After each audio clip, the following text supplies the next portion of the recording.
Well, hello, welcome again to a reading through of Plato's Apology of Socrates, and I'm halfway through chapter 17, and in the numbering system that's 29, it's 29d1 I got up to here.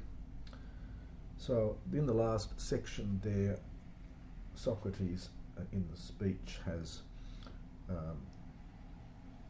constructed a sort of straw man. He says, you might say to me these things, O Socrates,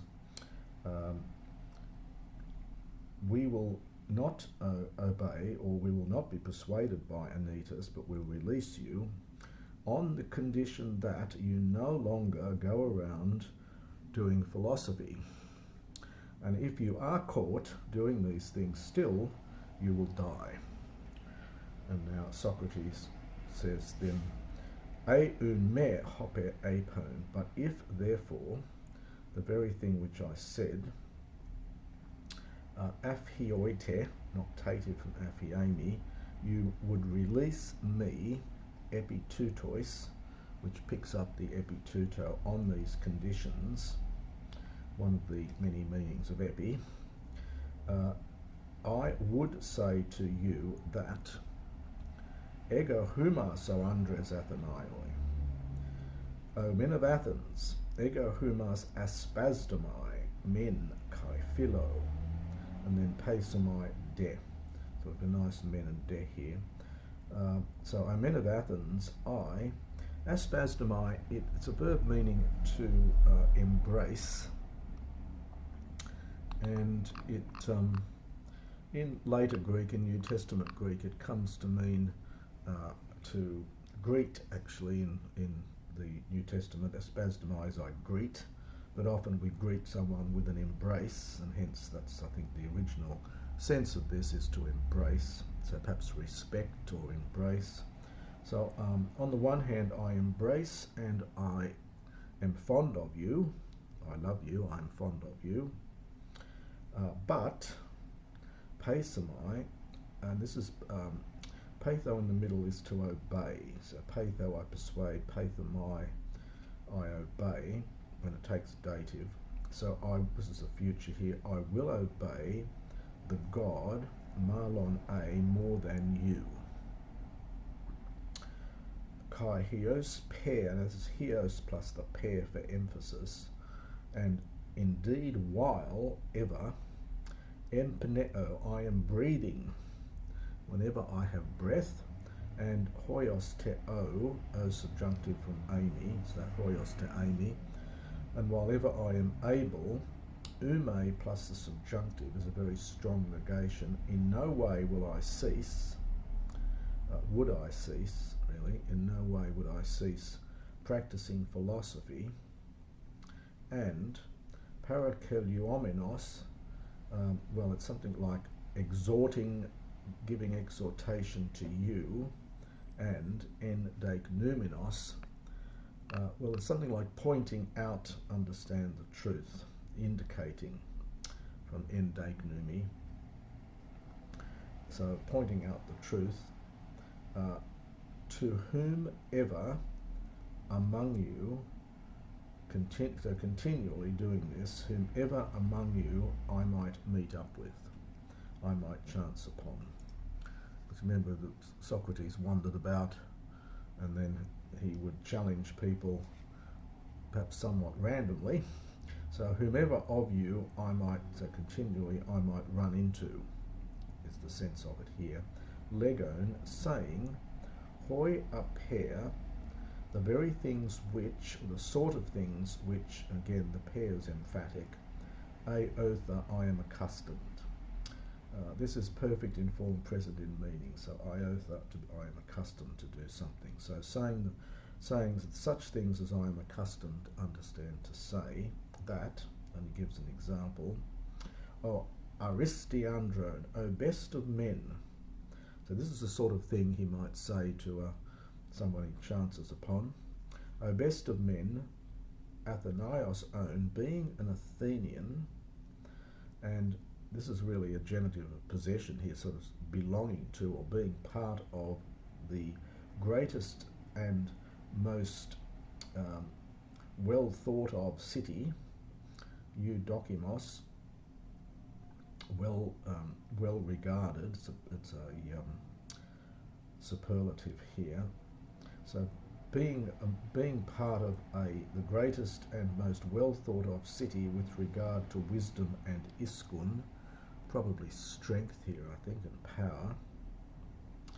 Now we get crematone men, and the debt is going to come here, and the crematone is in the genitive here, and it's after this verb epimeleomai. Epimeleomai is to show concern for, and it takes a genitive. And now this is a question. The whole thing is a question. And here we have the main verb here. Are you not ashamed? This is from I skunamai. So it's the second person. So are you not ashamed, on the one hand, showing concern for money, and then comma, how it will be for you as much as possible. So in other words, how you can get as much of it as possible, and showing concern for doxa, for reputation, I think here, rather than opinion, for reputation and time. You could translate this as honour, but it really has more of the sense of social standing here, perhaps for time.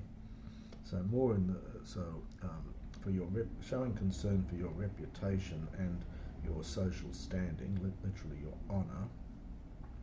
Now we get the debt balancing the men, so you're not ashamed about that, but now we've got to go down to the main verb of this part of it, which is the epimele. This is again from epimeleomai, and this is the second person singular, contracted. So, but you do not have concern, it takes a genitive for, phronesis, for proper thought, but almost wisdom, but phronesis is a hard word to translate. It means thinking, for thought. You have no concern for thought and truth and for your soul. How that's your soul, will be as good as possible. Hos beltiste. So it is hos plus the superlative, as much as possible. So this is as good as possible. Beltistos is the superlative from agathos. Beltos, so agathos, beltion, beltistos. So how it will be as good as possible. So, and I missed the second verb, so neither do you have concern, nor do you give thought for your phronesis, for your clear thinking, perhaps, and the truth, and your soul, how it will be as good as possible.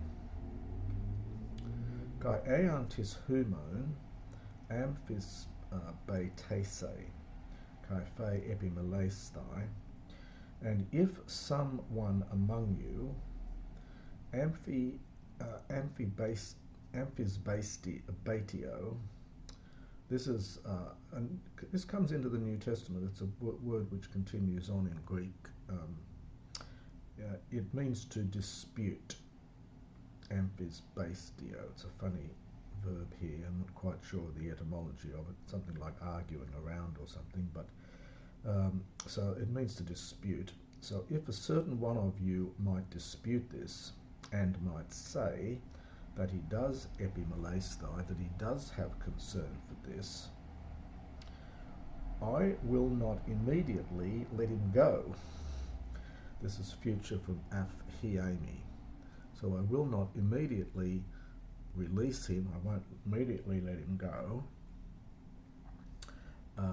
Nor apami, nor will I go away, nor will I depart. But erasemai, I will ask him, I will question him, and exetasso, this is the future from exetasdo, we've seen that verb before here. So I will examine him, and elenxo, future from elenco with a chi. So this is refute him. So this is this technique of elenkos, which is this question and answer routine that Socrates engages in. And if he seems to me not to possess virtue, so the may, I think, must go with the infinitive here. So if he seems to me not to possess virtue, Phanai de, but says he does, anadio, this is a Attic future from onadisdo, I will reproach him that, or perhaps because, ta plesta axia peri elakistu poi etai, and then ta de phallotera peri pleonas. So I will reproach him because, or perhaps make the reproach that, reproach him because poietai, this is the middle, he regards. Poio in the middle could have that sense to regard, because he regards the things most worthy of importance, really, ta place to axia, the worthy things of most. So the things most worthy of importance, he regards them peri elakistu. Well, this again is idiomatic. We translate this as as least important. So he places them around those things which are least. So he regards the things that are most worthy of importance as least important, but the phallotera, the most trivial or worthless things, as peripleonos, which balances the peri elakistu, as most important. Tauta kai neotero kai presbytero hoto an en toncano poieso. And I will do these things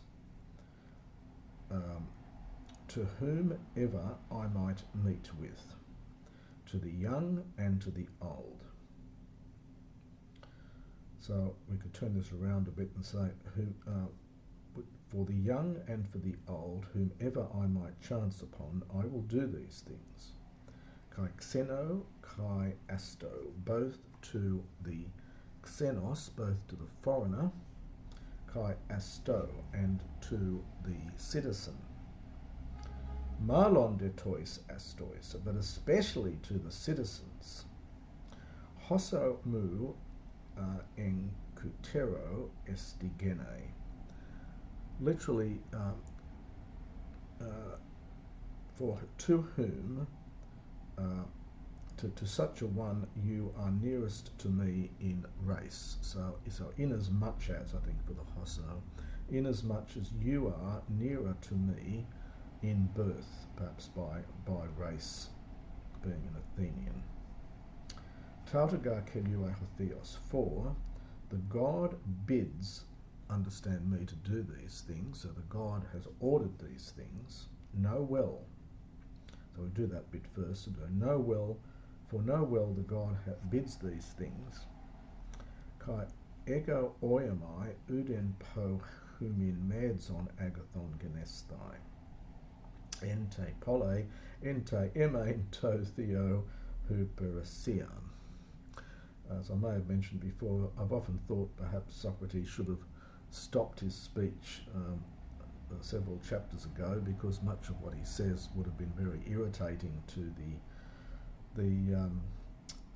the audience here, in the court, to the jury, because he now says, and I think, now the po is indefinite, so perhaps or perchance there is no greater good for you in the city than my service to the god. Well, I don't think the jury would have liked hearing that. So I think perchance there's no greater good in the city for you than my service to the god. Hyperesia. Hyperetes is a servant, and we get the abstract noun here, the service. The original meaning of this was an under-rower. So someone who does all the really hard work of rowing. They're down in the bottom part of the boat, and the hyperetes can have some negative sense of lackey, but then it comes to mean a servant, someone who does all the hard work, the heavy lifting, and this is the abstract noun from that, service. Uden ga allo praton ego peri erchomai. So I go around doing nothing else, for I go around doing nothing else than persuading both your young and your old, let's get the humon in, both your young men and your old men. Mete, we get mete, neither, sorry, to have a care for, so to be concerned for neither their bodies nor money. Proteron, before, it's proteron mede hutos fodra. It's slightly idiomatic again. It's something rather than, so it's before, and not thus intently, svodra, not thus seriously. So something like rather than, or as intently as, to get the hose in, their soul. Now the genitive here is after this epimeleamai. So just to do that bit again, so I go around persuading your young and your old not to have a care for their bodies nor for money, rather than, or as intently as, having a care for their soul, hopos hos ariste estai, how it will be the best, how they can make their soul the best. Hoti, because, and again quotation here, uk ek krematon arete gignatai, al exerates kremata.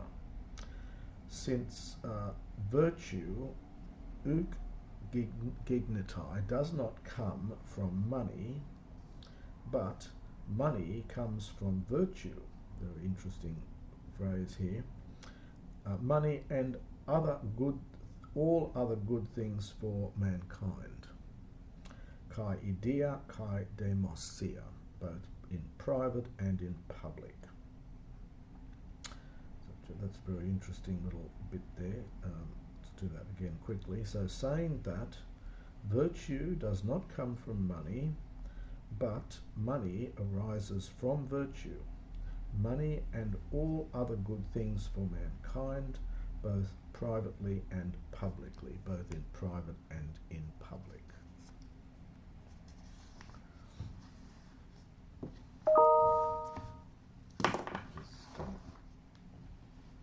It's here.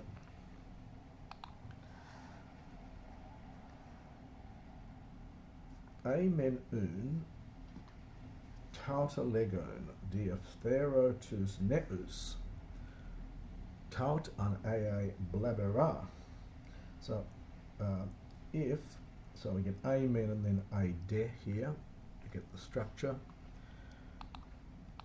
So it's if saying these things, I am corrupting the youth, then these things would be blabera, harmful, perhaps pernicious, perhaps injurious.